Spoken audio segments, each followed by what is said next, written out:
Mari Compuche. Este no es un video neutro ni fácil de digerir. De hecho, vamos a hablar de algo que nos duele. Tú y yo estamos rotos por dentro. No necesariamente porque la vida es así, sino porque la vida fue convertida en una montaña rusa infinita y cuando te quieres bajar te encuentras con parches temporales, la moda del momento, algún influencer y su curso milagroso, apps de pago, talleres empresariales y coaching que te enseñan a inhalar y exhalar mientras sigues produciendo con una sonrisa. ¿También te has sentido culpable por no rendir suficiente? No eres un error de fábrica, compañera. Eres una Homo sapiens atrapada en un engranaje que premia la hiperproductividad, castiga el descanso y claro que eso tiene consecuencias en nuestra salud mental. ¿Cómo no si también es producto de una organización social y económica concreta? Ya estamos grandes para entender que la salud mental no es un asunto individual porque se ve atravesado por la manera en que producimos, dejamos de hacerlo y en cómo esta relación con el trabajo o la cesantía marcan nuestra vida con un orden económico que no solo organiza el tiempo, el descanso, el espacio, sino que además moldea el sufrimiento, precariza la vida, mercantiliza los cuidados, vendiendo soluciones parciales sin atacar la raíz del problema. O sea, es como si tuvieras una tubería rota en la casa que arriendas y el dueño, en vez de arreglar la tubería, te vende una toalla de microfibra para secar la humedad. Quiero aclarar algo importante. Este video no busca negar la experiencia de quienes encuentran apoyo en distintos tratamientos, incluyendo psicofármacos u otros enfoques. Mucho menos pretende ignorar que la tristeza y el dolor puede tener múltiples orígenes que van más allá de lo económico. Mi intención es que sea un video más íntimo, reconociéndome como alguien que transita en estos problemas, ansiedad, estrés, depresión, etc. Mi idea es centrarme en un terreno específico. Cómo el capitalismo y las lógicas de productividad contribuyen a generar problemas de salud mental y cómo éstas se individualizan sin cuestionar mucho sus causas estructurales. Ciudades que nos expulsan, climas que arden, comunidades rotas y un futuro prometedor que nunca llegó. Y por ahí alguien diciendo que si estás triste debe ser cosa tuya. Generación de cristal. Hago este video también desde el dolor y la experiencia compartida, con respeto, cariño y un abrazo sincero a quienes lo estamos pasando mal en estos momentos.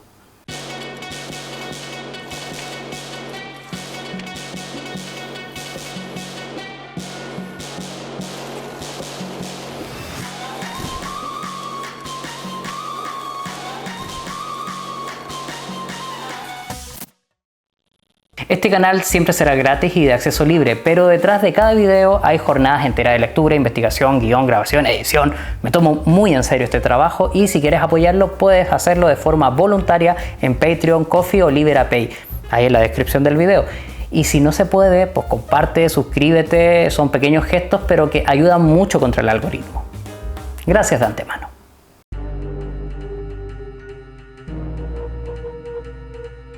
¿Te acuerdas de la revolución industrial? Esa que nos trajo la comida enlatada, el refrigerador o el carruaje individual a vapor. Sorprendente, pero también transformó la vida en otro sentido. Migración masiva en las ciudades, auge de la burguesía, capitalismo voraz y la creación de una nueva clase obrera donde se forjó una humanidad que mide su valor por su rendimiento y vive al ritmo del reloj. Tic-tac, tic-tac. Frederick Taylor y Henry Ford nos enseñaron a exprimir cada segundo, estandarizar cuerpos, convertir artesanos en autómatas repetitivos y castigar el error y la lentitud. Hoy hemos actualizado conceptos, dashboard con indicadores de rendimiento, multitasking, rating, marca personal. Abolimos al capataz que gritaba en la fábrica, pero llegó el algoritmo, relojes inteligentes, tablas de rendimiento, apps de productividad y podemos añadir una estética de emprendimiento, soy mi propia marca. Pero la rutina, horas en el transporte público, producir, 30 minutos de comida, volver a casa en la noche, cocinar rápido, pastillas para dormir viendo una serie, despertar entre notificaciones y alarma. La ansiedad ya parece el estado normal. La culpa siempre está presente. Los grilletes de ahora son invisibles e interiores, son más eficaces y nadie los ve y nadie los cuestiona. Y bueno, te cuento algo, a mí también me pasa, así y tal cual.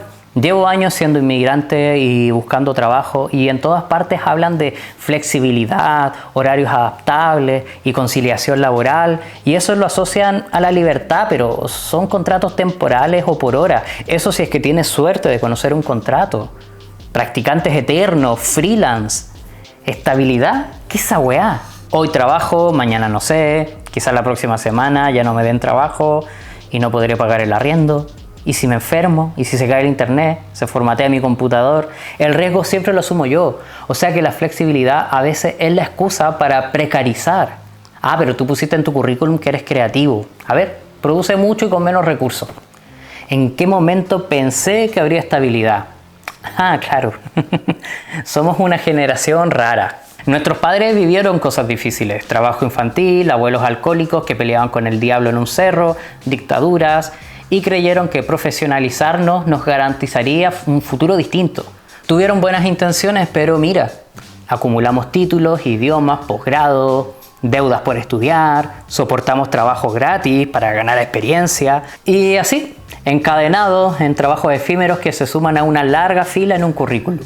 A veces, y me ha pasado, ni siquiera hay despidos, simplemente dejan de responderte y te quedas en la incertidumbre. Entonces, ¿sigo trabajando en ese lugar o ya no? Mientras tanto, la vida sube de precio, los sueldos se estancan y la inestabilidad hace imposible siquiera imaginar una jubilación. Según el Centro de Investigación de Finanzas de la Universidad Torquato Di Tello, en 2023, si ganas el sueldo mínimo en Buenos Aires, necesitas trabajar 129 años para comprar una vivienda de 100 metros cuadrados. 65 años en Río de Janeiro, 64 en Lima, 56 en Ciudad de México, 46 en Montevideo, 40 en Santiago de Chile, 31 en Bogotá y 22 en Quito. Nos dicen que el problema es nuestra actitud. Duerme menos, invierte lo poco que gana y lo coronan con si el pobre es pobre porque quieren. Romantizan la pobreza y el esfuerzo de un niño que cruza nadando 3 ríos, pelea con un puma para llegar a la escuela y cada error se vive como un fracaso personal, no como consecuencia de un modelo devastador que nos exprime y luego nos descarta. Hoy incluso en muchos casos nos ofrecen autoexplotarnos, trabajar a cambio de experiencia y visibilidad. A ver si incluso logras convertir tu precariedad en algo estético, como dicen ahora los chiquillos. El coste emocional por vivir este ritmo suele ser ansiedad, culpa por creer que no eres suficiente, depresión y miedo a ser reemplazada hoy mismo. Entonces, ¿es este mal algo netamente individual?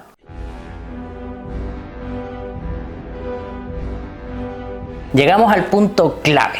Ese malestar no suele ser personal, sino que también es político, social, económico, cultural. Forma parte de una estructura.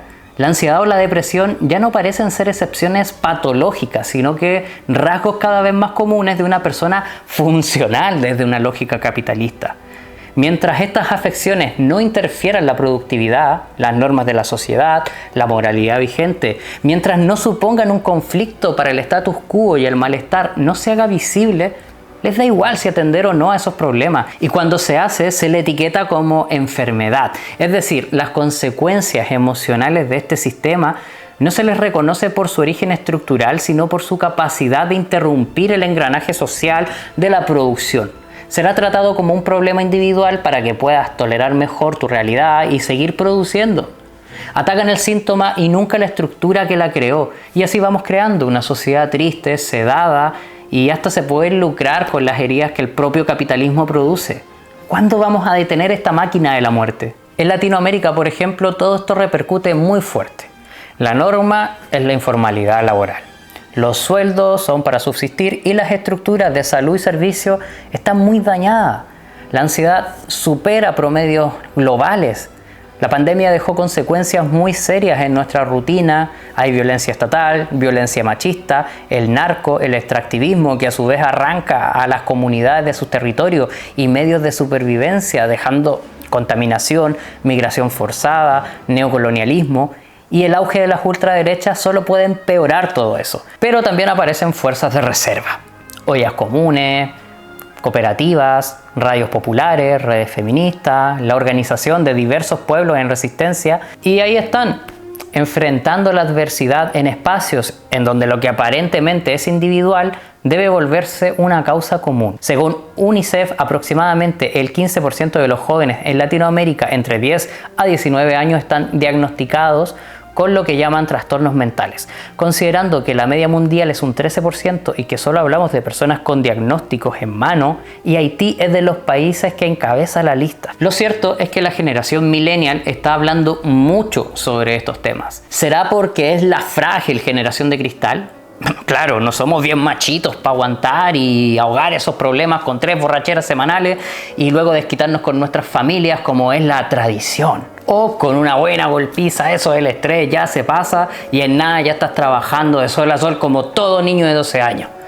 La generación de nuestras madres, padres y abuelos no estaban exentos de estos problemas, solo que, según yo, las condiciones de vida y el pensamiento imperante no permitía que fueran tomadas muy en serio.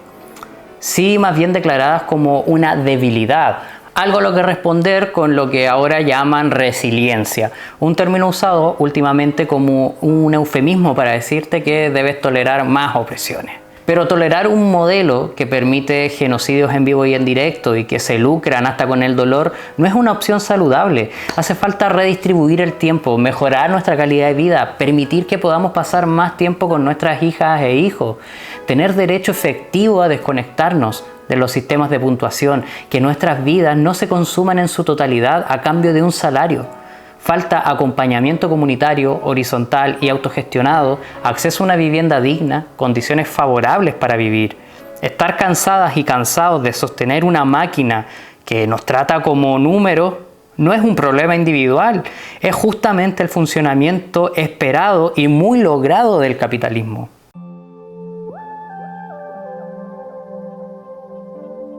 La ciencia ha sido una herramienta capaz de curar enfermedades, descifrar misterios del universo y la naturaleza, erradicado epidemias y comprender el cuerpo.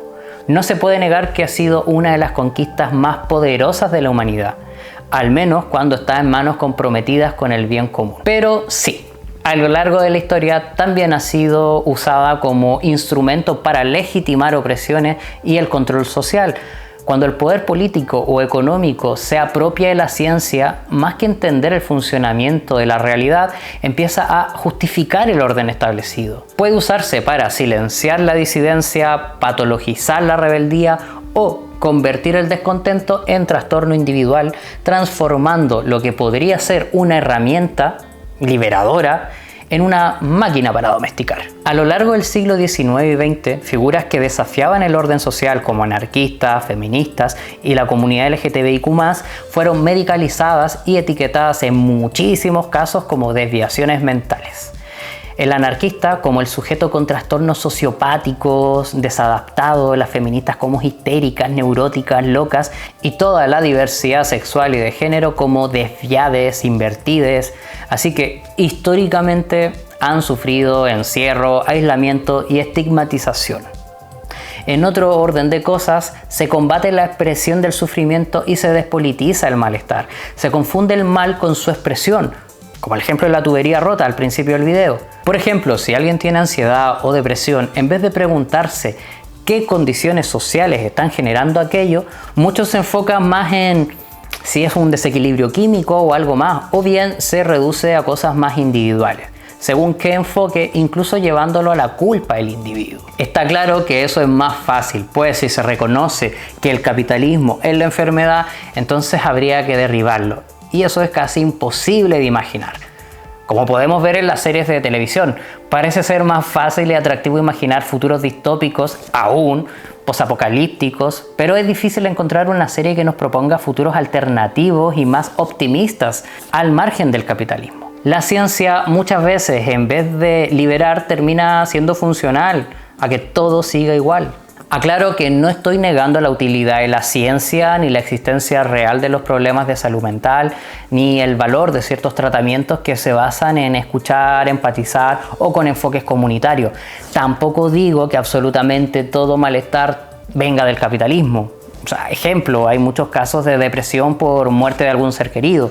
Mi enfoque apunta a ese terreno específico donde el sistema económico contribuye a generar sufrimiento y que luego se individualiza y medicaliza sin cuestionar sus causas estructurales.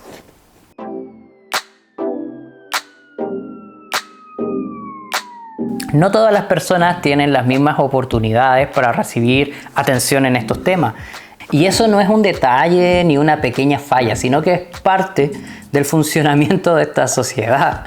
Partamos hablando de la interseccionalidad. Si no estás familiarizada con este concepto, pues fue acuñado en el 89 por la jurista Kimberly Crenshaw. Ella explicó que muchas mujeres, en particular las afroamericanas, sufrían discriminación no solo por ser mujeres, sino al mismo tiempo por su color de piel. Esa combinación causaba una forma de discriminación diferente.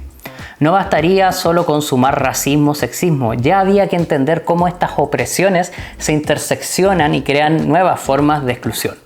Imagina a una mujer sudamericana, inmigrante, en Italia, negra lesbiana, que vive en la periferia y trabaja recogiendo uvas por temporada y sin contrato.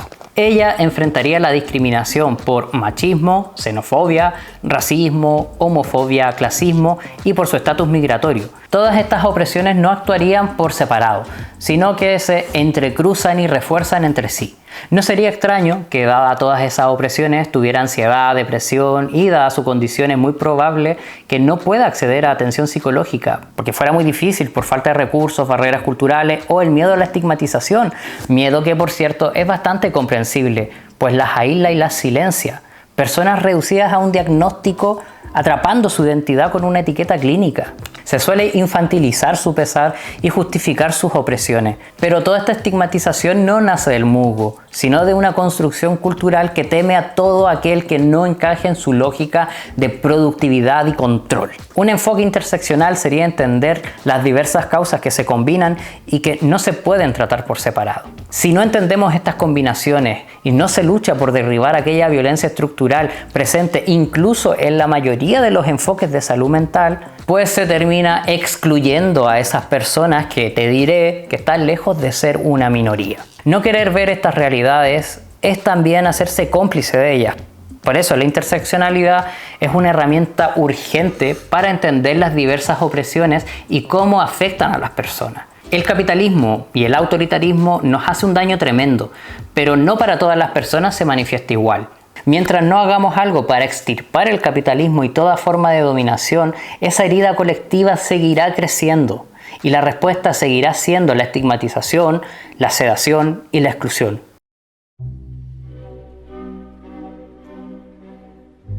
La sociedad capitalista ha convertido los cuidados en un lujo. No hay duda. No solo se ha mercantilizado la salud mental, sino que la mayoría de las veces el enfoque es que puedas seguir produciendo y contribuyendo al propio sistema que genera los daños, sin tocar a la bestia que te empuja la soledad, la hiperexigencia, la culpa y la autoexplotación. Nuestras redes se han deshilachado con los años. La gentrificación y la movilidad laboral nos aleja de nuestros grupos de apoyo y las redes sociales cada vez son menos sociales, son una bomba de publicidad. Estamos tan hiperconectados y a la vez tan alejados. La soledad, compañerita, que se vive como una carga íntima, en verdad es una epidemia social y cada vez se nos hace más difícil relacionarnos. Y no es porque nunca hayamos sabido hacerlo, sino que muchas veces es que se nos han fragmentado los vínculos estables. Yo en estos últimos 3 años he tenido 5 mudanzas. Algunas han sido mudanzas continentales. El teletrabajo, los horarios ambiguos y la ansiedad me impidieron ver a muchas amistades. Si mi padre se levanta a las 5 de la mañana para salir a trabajar y vuelve a las 10 de la noche a la casa, se duerme mientras se toma un café, ¿cuándo va a poder generar amistades? ¿Cuándo podrá organizarse en un sindicato? ¿Cuándo podrá hacer lo que le gusta? ¿Cuándo podrán venir al otro lado del charco para verme? ¿Con las vacaciones de 15 días? ¿Y así no quieren que tengamos depresión? Es necesario restablecer lo comunitario para cuidarnos. En diferentes lugares existen grupos de apoyo mutuo creados por personas psiquiatrizadas al margen de lo institucional. En muchos de estos espacios no parten desde el diagnóstico, sino desde la experiencia en común, el intercambio y el reconocimiento. Compartir aquello que nos afecta, verbalizar si se puede, suele ser muy útil y en espacios seguros y horizontales ayuda a desmontar el discurso individualizante. Existen grupos muy variados de apoyos emocionales, algunos cuestionan el modelo psiquiátrico y promueven la construcción de redes transformadoras. En general se basan en la validación de experiencias y la creación de vínculos que pueden esparcirse a otros ámbitos de la vida. Oye, ¿pueden existir alternativas así nomás? En cuanto los grupos poseen una fuerza transformadora que desafíe los pilares del sistema, no falta nada para que las instituciones intenten absorberlos por medio de programas privados, públicos, formaciones específicas que puedan desmovilizar y despolitizar ese trabajo. El objetivo para ello sería entonces convertir herramientas de autogestión y de resistencia en aparatos de control y dependencia. Será importante entonces defender la autonomía y la capacidad crítica de estos espacios. Y por supuesto entender que no basta con que los cuidados se gestionen de forma comunitaria, sino que plantear cambios estructurales que promuevan una mejor salud mental. Tener tiempo propio y de calidad, tiempo para el ocio y la creatividad, desconectar cuando sea necesario, basar el cuidado en la empatía y no en el premio castigo, recuperar la participación social y el uso de espacios comunes. No basta con meditar si el entorno sigue siendo tan hostil. Necesitamos viviendas accesibles y de calidad para desarrollar nuestra vida más íntima. ¿Cómo chucha vamos a vivir con 2 hijos y un perro en 30 metros cuadrados durmiendo todos en la misma habitación con una cocina a los pies de la cama? Necesitamos un transporte público de calidad, que estudiar no sea una experiencia traumática, que además implique deuda. Si pudiera enumerar la cantidad de cosas para mejorar la salud mental en Gaza, habría que partir por ponerle fin al proyecto de ocupación colonial del Estado sionista y un muy duro trabajo de reconstrucción, en donde los daños no solo son materiales, estructurales y culturales, sino físicos y emocionales, en niveles inimaginables. No olvidemos Gaza. No olvidemos a las compañeras gitanas. No olvidemos tampoco que en Gualmapu una mujer y su perro fueron desaparecidas hace casi un año y no hay respuesta. ¿De qué sirve que los presidentes más progres de la historia nos hablen de salud mental si se siguen asesinando personas y dañando a sus familiares? Si en muchos casos le siguen comprando armas a estados criminales como Israel. Cuidarnos entre todas y todos debe ser más que un eslogan. Es una forma de resistir, sanar y construir futuro, a pesar del sistema hostil que nos quiere dañados, sumisos y olvidados. A veces lo que necesitamos es que alguien nos escuche sin juzgar, que nos diga yo también, que no estamos rotos por no ser suficientes o por ser una generación de cristal, sino que estamos sobreviviendo a un modelo que nos rompe y que nos diga, aquí estoy contigo y juntas nos cuidamos, juntas desde abajo, con ternura y rabia destruiremos lo que nos destruye y construiremos un nuevo futuro. Un abrazo, compañera, compañero, tú y yo lo necesitamos y a la distancia te abrazo. Quiero que sepas que no estás sola. El mundo tal como está pesa mucho y nos necesitamos mutuamente.